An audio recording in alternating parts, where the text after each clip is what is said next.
Battlefield is keeping us in the dark, but leaks and datamine information have given us a ton of info about Battlefield 6. I'm here to put it all together and tell you everything you want to know about the next Battlefield game. I obviously can't say if I've played Battlefield Labs, but let's just say I've seen a good amount of gameplay. I like to present information in a concise and organized manner and have gameplay or visual guides on screen. The information sources include official posts from Battlefield and unofficial sources like Reddit or leakers such as Vanek or Temporeal. I probably won't be able to show you some of this leaked information or gameplay, so you'll just have to take my word for it. Also, quick reminder to like and subscribe. Alright, so, Battlefield 6.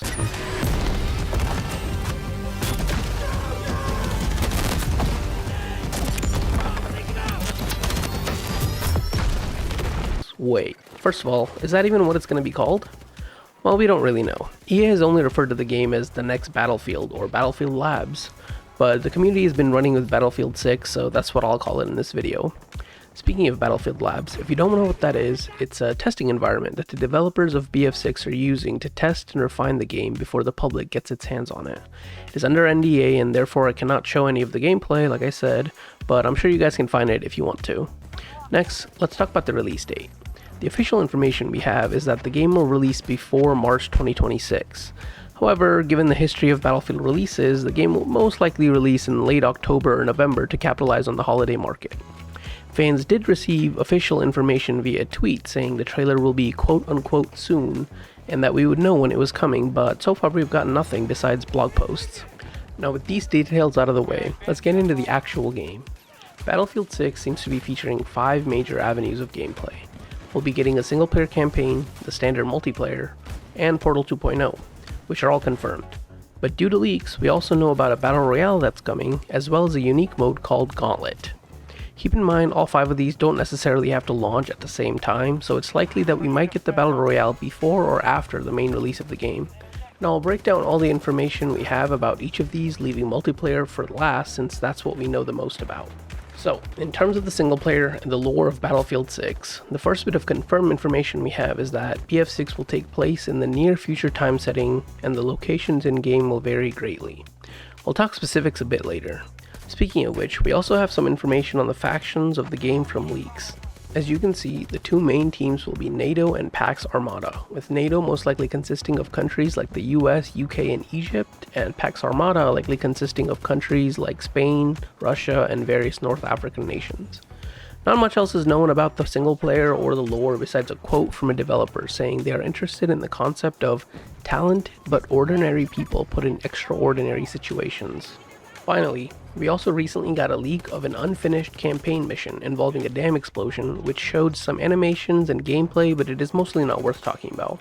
And one more thing actually, we just got news of a leadership change as well as the single player of Battlefield 6 being a little bit behind schedule compared to the other aspects of the game, so it could just be rumors, but I thought it was worth mentioning. After that, we have Portal 2.0, which is also confirmed to be returning. It will most likely be coming with a server browser and paid server hosting. And if you don't know what Portal is from Battlefield 2042, it's essentially a way to experience the maps, guns, vehicles, and more from previous Battlefields. Portal also includes the ability to change gameplay via tuning things like health pools, damage, movement, and more, which in turn allows creators to make their own game modes and experiences. There are actually rumors of horses and behemoths from Battlefield 1 as well as weather effects from 2042 being found in the datamined files, but I personally haven't seen anything, so I cannot be sure. Next, let's talk about the Battle Royale as well as the Gauntlet mode, which kind of go hand in hand. Keep in mind that none of this information is officials, as the developers haven't even mentioned anything about a Battle Royale. Despite this, we actually have a surprising amount of information about the Battle Royale due to leaks, with the biggest news being that it looks like it's going to be free to play this time around. It seems like the main map connected to the BR is set in California and is a map called Granite, but references to other maps have also been found, so maybe later on we'll get more than just one map. There are 3 leaked concept images that are possibly linked to the BR, with the first showing soldiers parachuting down, the second which shows a pair of soldiers finding some juicy loot, and finally some sort of breach in the wall happening between 2 opposing teams. Speaking of teams, 4 different team sizes of solo, duo, trio, and squads have been found in the files. There also seem to be two different styles of respawning, including a free respawn after some time has passed, as well as respawning via your teammates bringing you back in some way. There's most likely some sort of time limit to the free respawn. Maybe it'll last for the first 5 minutes of the game or something along those lines. Along with this, leakers have also found references to missions which seem to be tied to things like vehicle depots, custom weapon drops, and heavy weapon drops. So it seems like doing various things around the map will reward you with tokens that you can spend for either vehicles, your own custom guns, or special powerful weaponry, which is probably most likely going to be like rocket launchers or stuff like that. Another feature that has been found is something called an oversight system, which includes the ability to control drones, turrets, and cameras while you are dead. This seems like a great addition, especially if bringing back your teammates is difficult, since it would allow them to help out in limited capacity despite being dead. Aside from that, the Battle Royale seems like it's shaping up to be a pretty standard BR style mode, with players parachuting down, collecting loot of various rarities, and battling it out until there's one remaining. Some other notable things include the existence of soft and hard armor varieties, the circle being made of fire, the tier systems that are in other games like uncommon, rare, epic, etc. for loot. And for final Battle Royale news, as recently as July 2025, new leaks have appeared, including a cinematic video intro that shows many Chinook helicopters likely full of players flying above what seems to be large sections of a compound called NXC, which is causing the ground to be covered in smoke and fire. This compound will likely be what the circle is made of in the Battle Royale. Now, right alongside Battle Royale, we have Gauntlet. Gauntlet seems pretty interesting and at the very least unique. It might also be free to play and likely will be played on the same map. The concept of the mode is something like the finals or a tournament where you will be put into a lobby with lots of other teams, but only fight one, maybe two teams at a time, doing various mini objectives in a round-based format. The team with the higher scores will advance to the next round until the final round where you battle for the first place spot. Some of the objectives for Gauntlet were actually leaked and come with a video explanation, which you can see here. The first one, called Vendetta, seems like a VIP type of mission where you must protect a key member of your team while trying to take out the key member of the enemy team. The next one, called Rodeo, seems to have you take control of a vehicle and maybe survive for a period of time. Extraction, where you collect data drives and deliver them to a drone extraction point. Decryption, where you collect data drives but decrypt them by holding onto them instead of extracting them. Heist, which seems like a capture the flag type mode. And Territory, which has your team hold sections of the map in like a mini conquest style game mode. Several other of these mission types have also been leaked, including Contract, Circuit, Standoff, and Wreckage.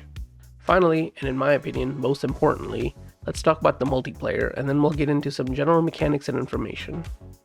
So it seems like multiplayer will have at least 6 to 10 maps at launch. That doesn't mean there won't be more, this is just what we've found so far. Many of the location, map names, and concept art have been leaked, and I'll show this on screen while I continue.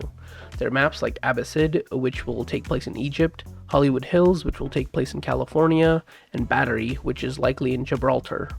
The devs have also gone on record saying they're trying to push for more dense urban environments in the game. And we also have a good amount of information on the various modes coming to Battlefield 6, including classics like Conquest, Breakthrough, Rush, Team Deathmatch, and Squad Deathmatch. But also rare or unique modes like Domination, Sabotage, Escalation, Strike Point, Payload, and King of the Hill. Some of these are self-explanatory, while others we have little to no information on. Next up, a whopping 52 weapons have been found in the game files, which is a pretty large number, and even if we don't get all of these on launch day, anything above 40 is fantastic in my opinion. We'll talk more about the weapon and gun customization in a little bit. I'm also happy to say that Battlefield 6 seems to be returning to a class-based system, with Assault, Engineer, Support, and Recon being present in the game, although they're a little different. So let's switch gears and talk about major game features, starting with classes. But before we do a breakdown of the classes, there are some important things to know. The first thing to keep in mind is that weapons in BF6 will not be class locked, meaning any class is able to use any weapon. This is a bit controversial, but to alleviate this, each class is tied to a signature weapon type that they are able to use with enhanced effectiveness. I'll explain that further in a moment. We have this nice official graphic from DICE presenting all the customizable and class-defining parts of your soldier. A player in BF6 will have a primary weapon, secondary weapon, melee weapon, a throwable, and 2 different class gadgets to pick from. Players will also have a class-defining signature gadget, traits, and weapons. And finally, there's a training system, also called field specialization, in the visuals I will show you shortly. This training system offers you perks in the form of 2 subclasses, and is earned through team play and score XP. As of July 11th, we got another official blog post detailing the training system and some more information regarding classes. According to DICE, training is designed to amplify the unique strengths of each class, ensuring your role on the field is both impactful and strategic. It will have 4 levels, with levels 0, 1, and 2 being passive abilities that enhance the role of your class on the battlefield. Level 3, or the 4th level, will be a special, powerful ability like calling in a UAV that will have to be manually activated and re-earned once used. For more details, let's look at these leaked class breakdowns. First, we start with Assault, which you can see has the 2 training paths of Frontline, which deals more with explosive ordnance and makes the Assault more durable. Then Commando, which leans more into self-healing and being more effective in combat. They also are able to choose from a variety of gadgets, including different types of launchers, a flame round shotgun, or a breaching charge. They also have a large variety of throwables to choose from, including a throwing knife, and I can also confirm, although not shown in the image here, they also have access to a sledgehammer which can replace the knife and be used for small-scale destruction. Their signature gadget is an adrenaline injector, which gives the Assault class faster movement, explosion, and stun resistance. It also amplifies enemy footsteps for a period of time. Next, their signature weapon class is of course Assault Rifles, allowing them to switch to and from Assault Rifles faster. The last thing is their signature trait, which gives them enhanced mobility, and it does multiple things, including reducing fall damage, removing the movement penalty after falling, and faster sprint to shoot time. Next up, we have the Engineer, which has 2 training paths of Anti-Vehicle, which is focused on tracking and destroying vehicles, and Mechanic, which prioritizes friendly vehicle repairing. They're also capable of using several throwables, including an anti-tank grenade. Engineers also have a variety of gadgets to pick from, including launchers and mines, and are currently able to bring in 2 different launchers as their 2 gadgets, which has not been seen before in a Battlefield game. They also have access to their signature gadget, which is the repair tool. The Engineer's signature weapon are personal defense weapons, or SMGs, which have increased hipfire control, and for their signature trait, Engineers have explosive damage resistance. Next, let's talk about the Support, which has actually taken the role of Medic, which was often tied to the Assault class, along with still being able to supply ammo. Support can choose the Medic training, which improves their healing abilities by allowing them to revive faster, improve healing crates, and even become a mobile healing crate themselves. Meanwhile, the Fire Support training path allows supports to supply ammo more effectively, improve mounted weapon performance, and use LMGs more effectively. Support does not have a large variety of throwables, but the most useful one, the Smoke Grenade, is there to allow for safe revives. They also have a good variety of class gadgets to choose from, including defibs, deployable cover, a tracking dart, and other defensive gadgets. For their signature gadget, they have a supply crate which will be providing ammo and healing. Moving on to their signature weapon, it is of course the LMG, which supports will be able to use without suffering a movement penalty. Finally, their signature trait will be faster revive and possibly dragging speed. For the last class, Recon of course also has 2 training paths. The first is Intel, which enhances spotting, improves performance with a bolt-action sniper rifle, and even allows you to call in a mortar support strike. On the other hand, the Pathfinder specialization allows Recon to be a little more sneaky, spot enemies easier, and call in a UAV. The throwables seem pretty standard with the exception of a throwable motion sensor. Recon's gadgets include a C4 type device, deploy beacon, a drone, laser designator, and claymores. Meanwhile, their signature gadget is a motion sensor, or a TUGS as it was called in some previous Battlefield games. Recon's signature weapon is sniper rifles or bolt action rifles, which with they are able to rechamber rounds quicker and stabilize the weapon by holding their breath. The signature trait of Recon's will be their ability to automatically spot enemies when aiming down the sight. Now that we've covered the 4 classes, let me explain some of the questions you might have to clear up confusion. First of all, I do plan on making another video going further in depth into these class breakdowns and maybe even give specific info, so keep a lookout for that. Also, in case you heard that the Assault was able to carry 2 primary weapons instead of a secondary, this was the case, but as per the recent blog post, this functionality has actually been removed from the Assault class. Remember to take most of this perk and gadget stuff with a grain of salt, as balance is not their priority, and there's a good chance a lot of this stuff will be different upon release. Also, if you notice the elite classes with character names on the side, no, they aren't heroes like in Battlefield 2042. Elite characters were in Battlefield 5 and will essentially just be faction-locked characters you can play as that will have special looks, voice lines, and will likely still be bound to the class system. There's a good chance they will be characters that we see in the single-player campaign. The final thing I want to say about classes is that you are able to switch entire kits off of dead bodies instead of just picking up their weapon, meaning if you're playing Assault, you can kill an engineer, switch to their kit, and then use the engineer's rocket launcher to destroy an enemy vehicle. Next up, let's talk about the weapons and gun customization in Battlefield 6.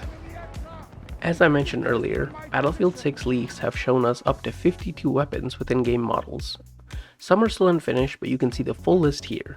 Some notable entries for me include the G36, L85A3, XM7, Vector, XM250, the 5.7 pistol, M39 DMR, and the M2010 bolt action. There are also some fictional weapons here, which I think is totally fine as long as they appear and function like modern weapons.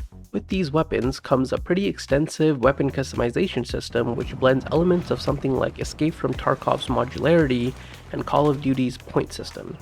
Weapons in Battlefield 6 come in the form of packages. There are default packages with limited attachments which you can use to unlock more attachments as you gain experience with the weapon and then modify the package. The attachment options are fairly varied and include muzzles, barrels, foregrips, lasers and flashlights, scopes and sights, magazines and magwells, grips, and ammunition types. I believe stock should be in the game, and it's a surprise that they aren't, but maybe they just haven't made it into the game yet. Each attachment has a point cost, and you're allotted a total of up to 100, and players must manage their budget to equip the desired combination of upgrades. For example, a suppressor can cost upwards of 40 points, leaving only 60 points to use for your other attachment slots. Meanwhile, you can instead use something like a muzzle brake, which only costs 10 points, which can then allow you the freedom of using many other attachments with your remaining 90 points.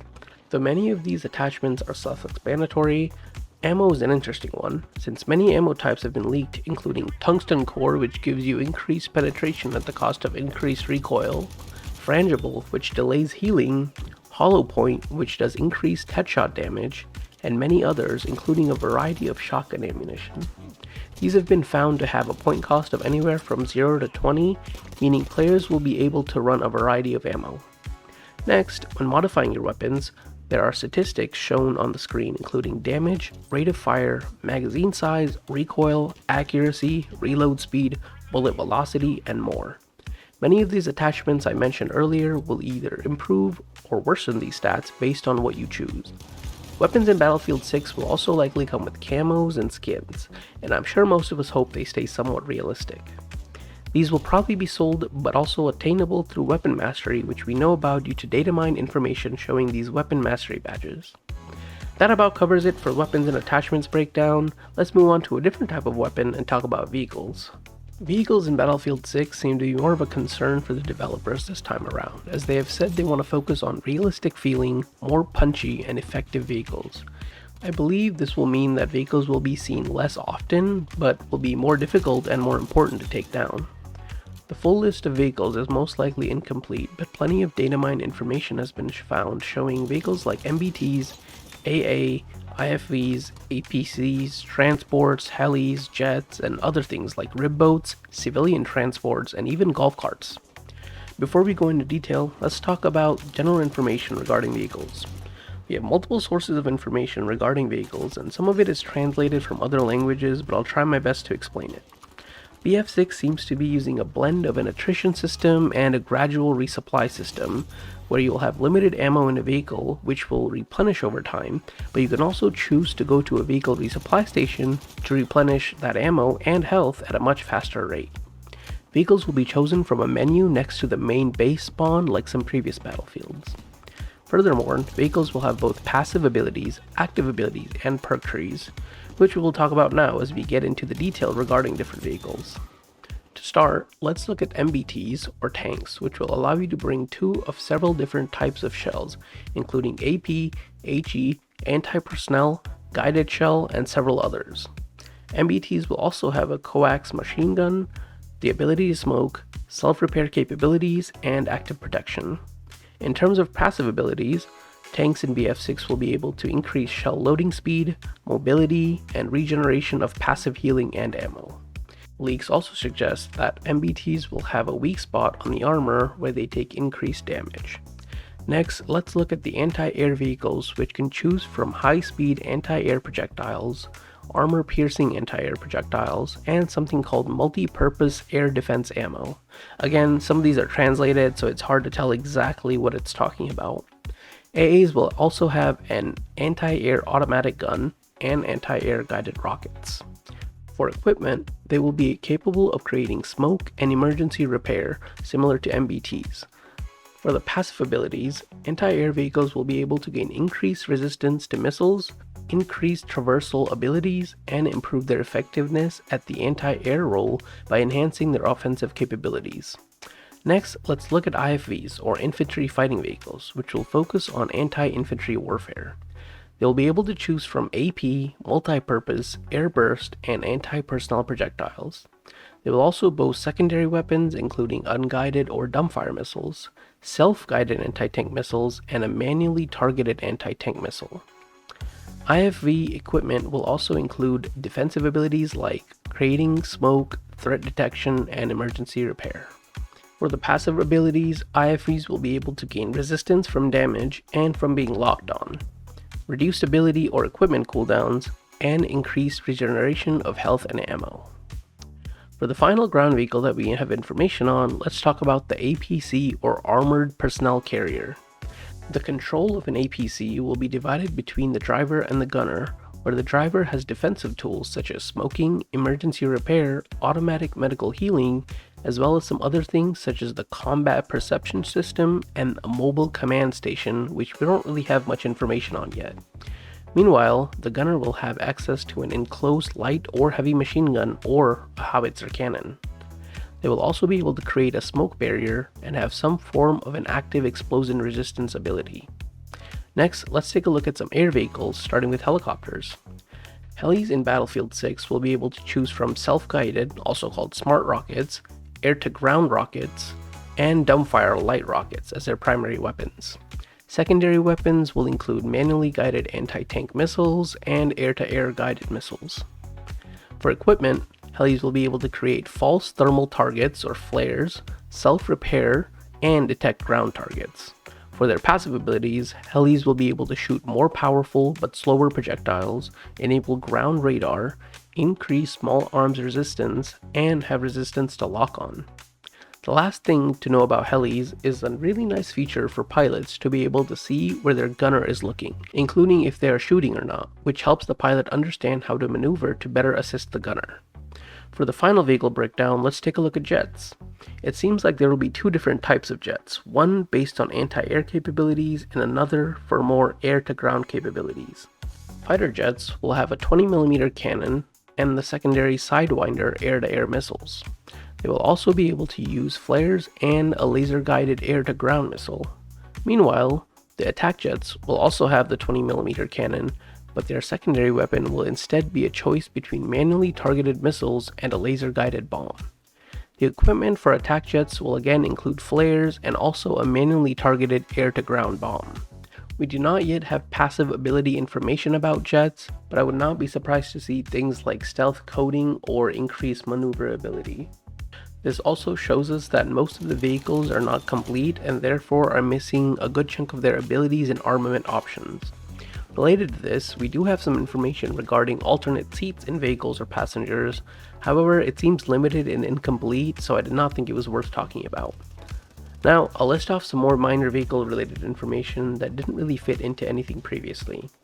First of all, currently in game, Battlefield 6 is using a teleport when exiting or entering vehicles, meaning there's no animation. We don't know if this is intended or if the animation just simply isn't there yet. Vehicles also seem to have modular damage systems, meaning being slowed or immobilized if hit in the tracks or tires, or taking extra damage upon being hit in key areas of the vehicles like the engine. Finally, vehicles also seem to have radio stations and horns, which I'm guessing are mainly for entertainment purposes. Now that we've covered the major topics, let's go over some other key concepts that make up a Battlefield game. Let's start by talking about squads, which currently have a size of 4 players, including a squad leader. Squad orders are also a focus, including the ability to set squad orders or follow tactical advice given to you by the game itself, which award your squad points that can be used for limited vehicle call-ins, most likely transports, but also possibly things like mortar strikes or supply drops. Squad orders will also probably give points towards leveling your class's training. Next up, movement is kind of a big one, but it's already evolved in Battlefield 6 significantly, and I expect it to change even more, so I won't go too in depth. Currently, movement in Battlefield 6 is attempting to replicate and maybe evolve the movement of Battlefield 5, including things such as crouch running, sliding, combat dive, and landing rolls. In addition to this, gunplay seems to be somewhat attached to the movement, since the ability to aim down sight while sliding or jumping is currently in the game. Again, this is a work in progress, and one of the focus points of these things they're testing. There's a way to properly balance advanced movement or remove it altogether if it's not working. I'll touch on this topic of controversy a bit more at the end of the video. Destruction is next on the list, which we actually have a good amount of information on, not only due to leaks, but also an official blog post from the developers. According to the blog post, the goal for destruction is to allow you to reshape the environment and transform your surroundings toward a tactical advantage. They also want to not only focus on bringing lots of destruction, but balance it in a way that isn't obstructing the flow of combat. The main way they are doing this is by adding what they call apple coring. This essentially means that many buildings will be able to be destroyed in a way that their internal structure remains intact in order to avoid flat, wide open sightlines. Destruction will now also create rubble around the destroyed object instead of the destroyed material just disappearing from existence. Advanced destruction also includes the ability to drive into or through buildings and various vehicles, along with things like creating holes with the sledgehammer for tactical play. Another related topic is Levolution.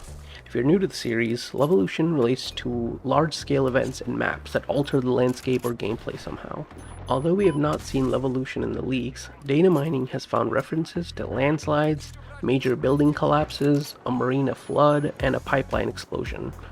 To finish out the gameplay section, I will shoot off some rapid-fire information about other topics that are either minor or that we only have limited knowledge of. So, here we go. The max player count is 64. First-person melee knifing and dog tag animations are currently in the game. There's a scoreboard that displays kills, deaths, assists, along with objective and squad score. There is also an after-death report that shows you where on your body you were hit with how much damage you took, but this could be for the Battle Royale mode. Battlefield 6 flags show a capture zone including a 3D border on the ground that changes color as you are gaining or losing capture progress. Spotting comes in the form of 3D spotting that marks you on the minimap and on player screens. Dead teammates can be dragged in order to revive them in a safer spot. Weapon placements return, including tow missile launchers that are placed in key locations. Proximity chat is not only present, but is actually customizable in various ways. A testing area is present with tutorials to learn the game, an obstacle course, vehicles to practice with, and of course a firing range to test your guns. References to commanders have been found in the datamine information, though it's unsure if this means a commander mode will be in the game. References to competitive and spectator modes have also been found. SBMM was brought up by the community as a potentially problematic issue, but a developer spoke on the topic, reassuring us that it will be the same team balance type of SBMM that has been present in previous Battlefield titles. Moving on from gameplay, let's talk about some broad topics such as visuals, audio, and monetization. When it comes to the visuals, Battlefield 6 seems to be knocking it out of the park. The general community sentiment has been positive, and the overall vibe feels gritty, a little dark, and serious. Maps don't seem to have a clean look like we saw in 2042, but rather war-torn and chaotic. Interiors are detailed and don't look copy-pasted. We're also getting several little visual details that haven't really been seen in Battlefield games before. For example, gun barrels now heat up and glow red if you continuously fire for long periods of time. Additionally, blood spatters are noticeable from kills or hits on players, and vehicles and uniforms get dirty or muddy. Explosions also seem fantastic, with stunning vehicle takedowns and destruction that feels real. To end this section, we do have an image of performance from I believe the first Battlefield playtest, showing that the average performance on an R5 7600X and RX 6800 is 153 FPS at 1080p low settings. At 1440p medium settings, this drops down to a 108 FPS, which is still respectable as performance is going to be a work in progress and will likely improve over time. Next, let's move on to audio, which is phenomenal and a highlight of Battlefield Labs currently. Like the visuals, audio has also been received well among people playing Battlefield Labs and watching leaked gameplay. Some of the highlights are immersive missile and explosion sounds. In addition to this, vehicles, especially jets and helis, sound immersive, especially when flying close to the ground. And in terms of combat, guns sound punchy and appropriately loud. One of the things lacking from the current audio is soldier voice lines, which seem a little bit out of place and not realistic enough like some previous Battlefield titles. Finally, moving on to some general news. From leaks, it seems like a server browser will most likely not be included in the base multiplayer. It has been found in the files and will most likely be a part of Portal. Next up, several pieces of information regarding monetization have been found. We don't really have any idea what the price of the game will be, but I would expect it to be around 70 USD. I would also expect further monetization, such as a battle pass and individually sold cosmetics. There's something called BF Pro that has been found, which is likely just another name or another way to purchase the paid version of the battle pass, and it'll include stuff like the ability to hold portal servers, a unique radio station and vehicles, and possibly XP boost tokens. Speaking briefly on cosmetics, it seems like male and female soldier models will be present in the game. They will come with various uniforms, but individual body part customization is also included, as the datamine information shows us the ability to modify your head, torso, hands, and legs, along with the ability to pin badges on your uniform. That about covers it for all the relevant information we have regarding Battlefield 6. I tried to keep my opinions out of it and just stick to the facts, but I do want to make more videos either going in depth about a specific topic or opinion pieces, so if you want to see any of that or have any questions, leave a comment down below. To close out the video, I'll include some hot topics that are being discussed in the community and my own take on them. Let's start by talking about the overall sentiment regarding Battlefield 6. There's mostly been a we're so back attitude upon seeing the leaks and information regarding the game, but of course there's also plenty of negativity due to things like no class locked weapons. After suffering with BF5 and BF 2042, a lot of the community was actually fairly cynical when it came to the next Battlefield title, so it's good to see that the game is being received fairly positively. But of course, no amount of positive reception will matter if the game is launched in a poor state. Next, we can talk about one of the hotter topics, movement. It seems like the community is divided into two, with one side wanting more realistic, slower movement like the old Battlefield games, with the other side preferring faster and more complex movement and stating that even older Battlefield titles allowed for advanced movement. Personally, although I do prefer slightly slower movement, I think there needs to be space for outplaying your opponents through movement, and so the currently employed mechanics of aim down sight sliding or diving are okay to have in the game as long as the main difference maker in a gunfight is your aim and not your movement. Related to this, recoil and time to kill are also discussed quite a bit and have similar opposing sides, favoring slower or faster gameplay, but I expect these to change pretty significantly before release, so it's not really worth talking about currently. Yet another gameplay related topic that was complained about arose when the developer blog post was posted showing that weapons would not be locked to classes. And then just recently we got another blog post where they doubled down, essentially saying yeah, they will not be locked to classes. The community is pretty upset about this one, since previously we've had different types of weapons for different classes, thus being able to expect a recon to have a sniper or a support to have an LMG. I do think this previous style feels more like good old Battlefield to me, but they are trying to fill the void by giving us the signature weapon system for classes, and also it's not like snipers always use bolt action, sometimes you'd see them with shotguns and things. So ultimately, we're getting more freedom of choice, and I'm not too distraught over it. Next up, the Battle Royale being a part of Battlefield 6 is also a bit of a hot topic. It seems any news or leaks of the BR mode are met with a "but who asked for this" or waste of resources type of sentiment. I think historically, Battlefield has been kind of overshown by its counterparts, and if they want to bring in players that typically play other games, modes like Battle Royale are not only a good idea, but rather a requirement. Of course, people are scared that multiplayer will be forgotten if the Battle Royale is too successful, like what happened with Warzone, and that's fair, but it's up to the studio to handle that properly, since a Battle Royale being successful is in almost every way a positive for the Battlefield community, since it means more and longer lasting support for Battlefield 6.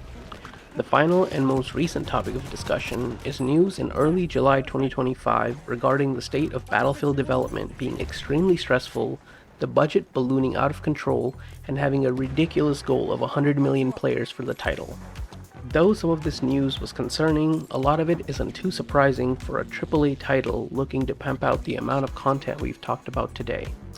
Crunch and stressful work environments are a gaming industry problem in general. A ballooning budget might mean ridiculous monetization models, but it also might just means that EA knows Battlefield 6 is the last chance for the Battlefield franchise. And a player goal of 100 million players over a set period of time is a fairly high number, since the previous Battlefields have had an estimated number of about 20 to 30 million, but we also haven't seen a free-to-play component of a Battlefield game before, so it might just be possible.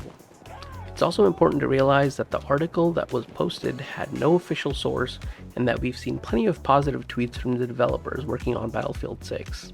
Those are some of the highly debated or hot topics in the community right now. If you have your own opinion on any of it, leave a comment down below. That's all I have for you guys. I'll remind you again that a lot of this information is subject to change. I'm pretty excited for this new Battlefield and want to make more videos like this pre or post release, so if you guys like this video, please like and subscribe. My name's Sphinx, thank you for watching.